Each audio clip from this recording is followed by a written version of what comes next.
Bun găsit, sunt Rose Stan și astăzi la Ce spune medicul discutăm și lămurim toate informațiile pe care oamenii ar trebui să le știe despre aparatul dentar, începând de la tipuri, necesitate și evident prețurile pentru un astfel de tratament. Cu toții am auzit măcar o dată despre aparatul dentar, o parte dintre noi l-am și purtat, iar unii încă îl purtăm.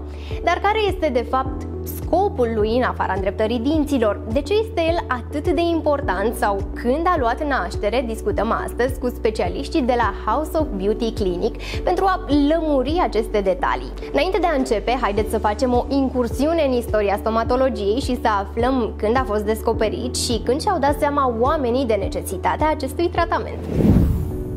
O scurtă istorie a aparatelor dentare. Numeroase civilizații antice, precum egiptenii, romanii sau grecii, au folosit forme primitive ale brecheților pentru a alinia dinții înghesuiți, fie în perioada vieții, fie pentru a conserva dinții aliniați după moarte și în viața de apoi.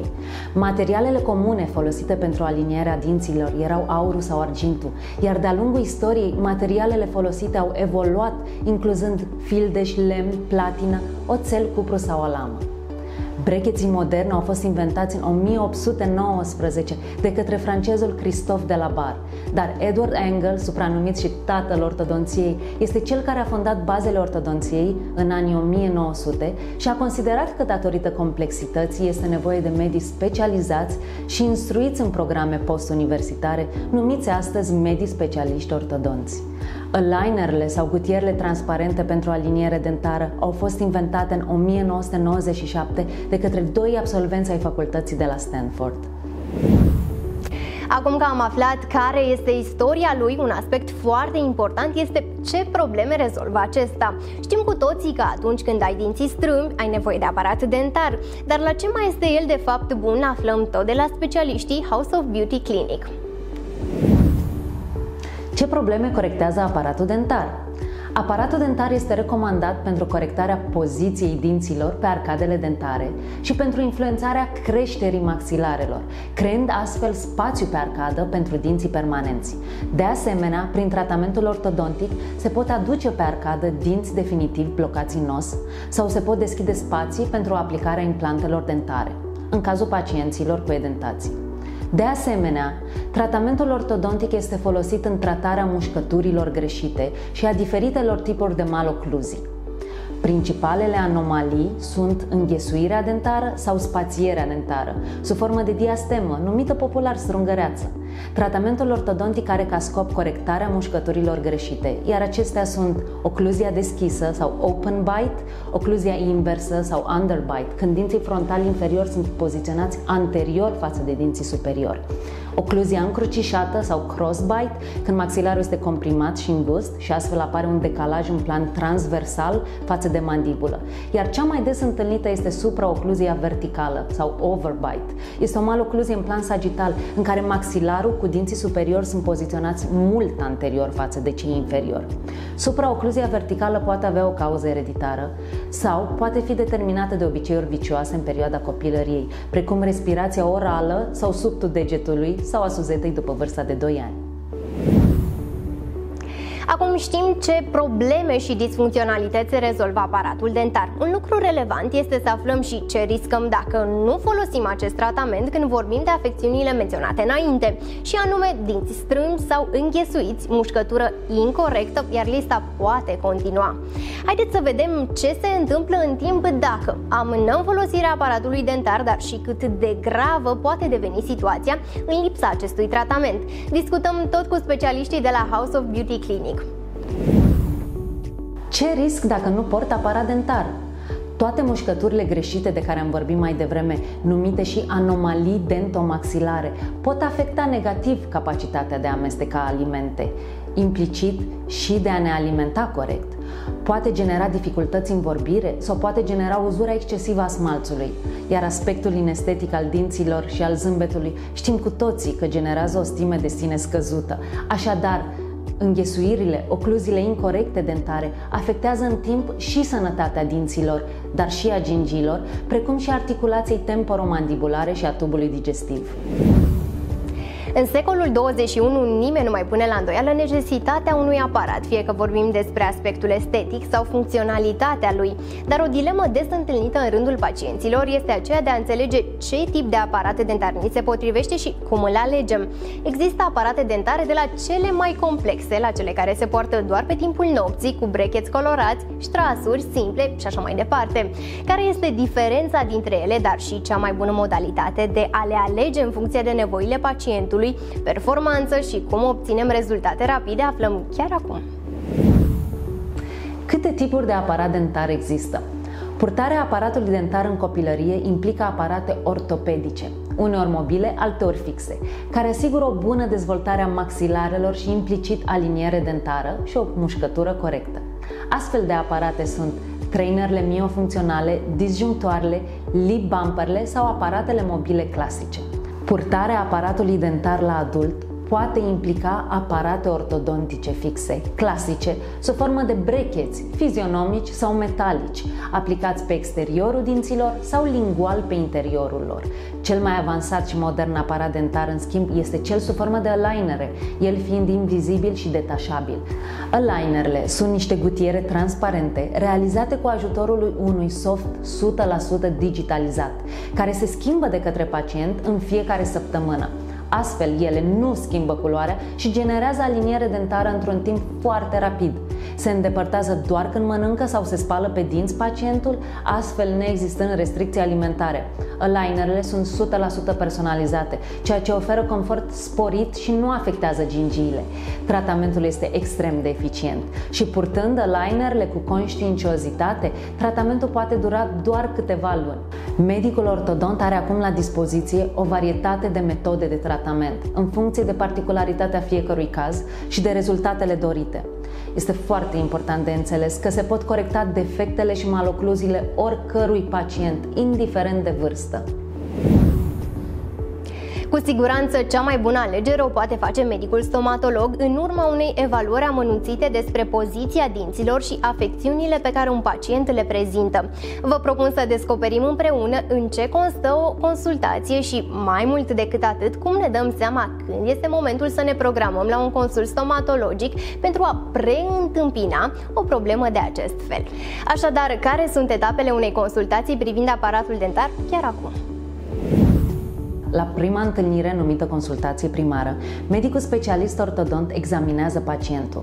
Tot în cadrul acestei întâlniri se vor lua amprentele modelelor de studiu și se realizează radiografii și fotografii de diagnostic ortodontic, necesare realizării planului de tratament. La următoarea întâlnire se discută împreună cu pacientul planul de tratament ales și se stabilește tipul de aparat dentar dorit.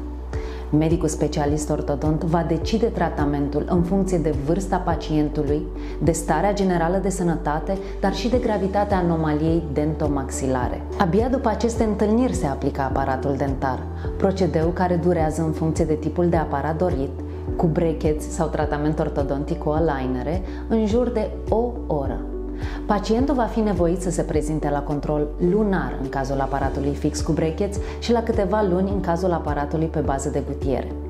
Așadar, în cazul celor care locuiesc în străinătate, alinerele au un mare avantaj, deoarece aceștia nu sunt nevoiți să se prezinte la controale decât de 2-3 ori pe toată perioada tratamentului.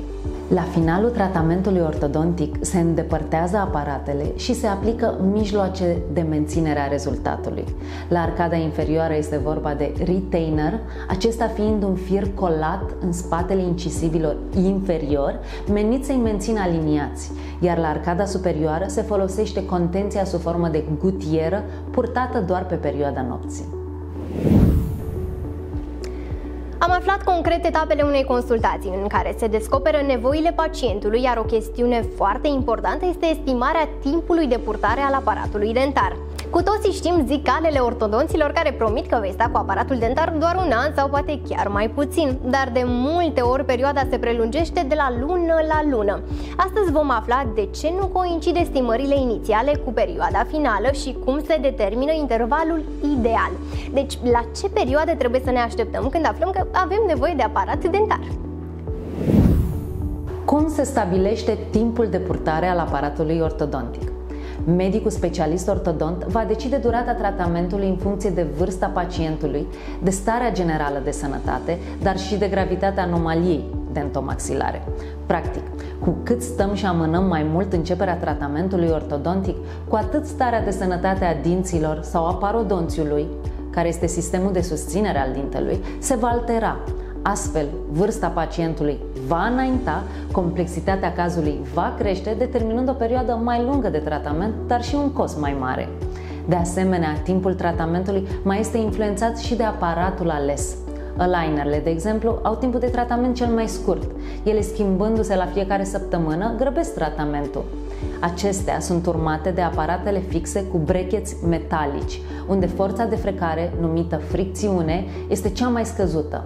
Iar pe ultimul loc sunt aparatele cu brackets de safir sau fizionomici, aceștia fiind bracketsii cei mai sensibili. Ei se pot desprinde mai ușor dacă pacientul nu respectă recomandările și mușcă din alimente sau consumă alimente dure sau crocante. Fie că avem nevoie de jumătate de an, un an sau mai mult, esențial este să înțelegem necesitatea lui la momentul potrivit.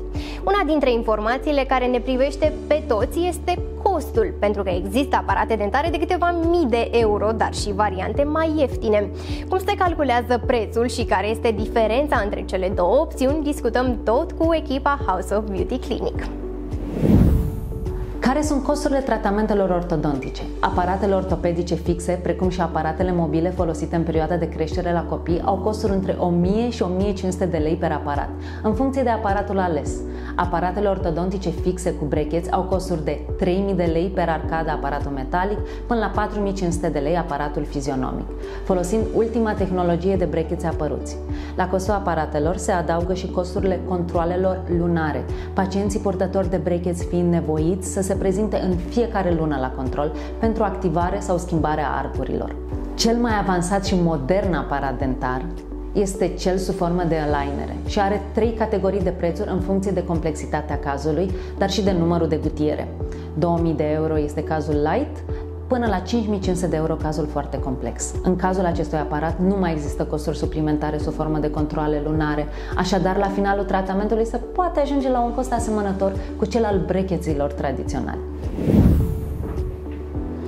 Să presupunem că în acest moment purtăm aparat dentar. Cu siguranță igiena noastră va fi mai amănunțită și diferită față de o persoană care nu poartă, începând de la mini-trusa pe care probabil va trebui să o avem cu noi mereu. Haideți să vedem dacă sau cât de greu este să întreții un aparat dentar și la ce trebuie să renunțăm. Cum trebuie să întrețin aparatul dentar după aplicare? Pe perioada tratamentului ortodontic, trebuie să acorzi o atenție sporită igienei orale, dar și să ai grijă ce alimente consumi. Este important să eviți alimentele dure sau crocante, precum alunele, covrigii, dar și alimentele lipicioase, precum caramelele, guma de mestecat, dulciurile sau băuturile acidulate. Periajul dentar al pacientului cu aparat ortodontic fix este mai greu de realizat, întrucât bracketsii creează zone de retenție. De aceea pacientul trebuie să folosească pe lângă periuța normală și o periuță interdentară.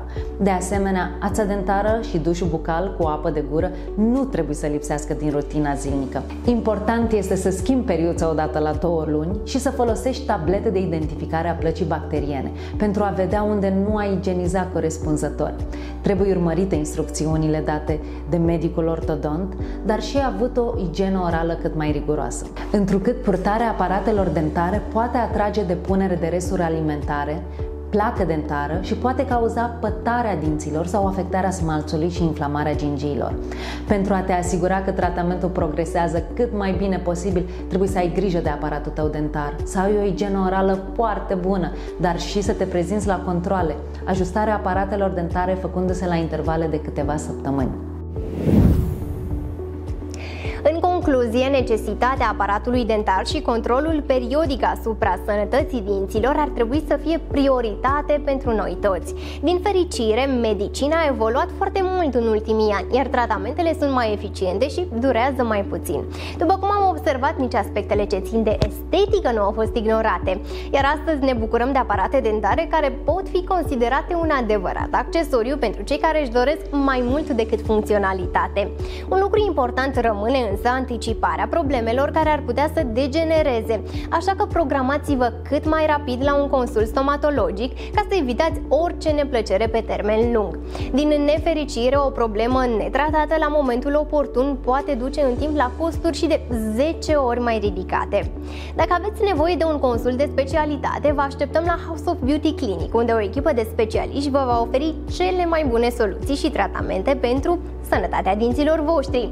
Eu sunt Rose Stan, ne revedem săptămâna viitoare cu un nou episod dedicat stomatologiei împreună cu specialiștii de la House of Beauty Clinic. Până atunci, vă urez tuturor spor la zâmbit! Sensibilitatea dentară poate apărea din numeroase cauze. Traumatismele, lovirea dinților cu diferite obiecte, cum ar fi graba de a bea un pahar de apă și a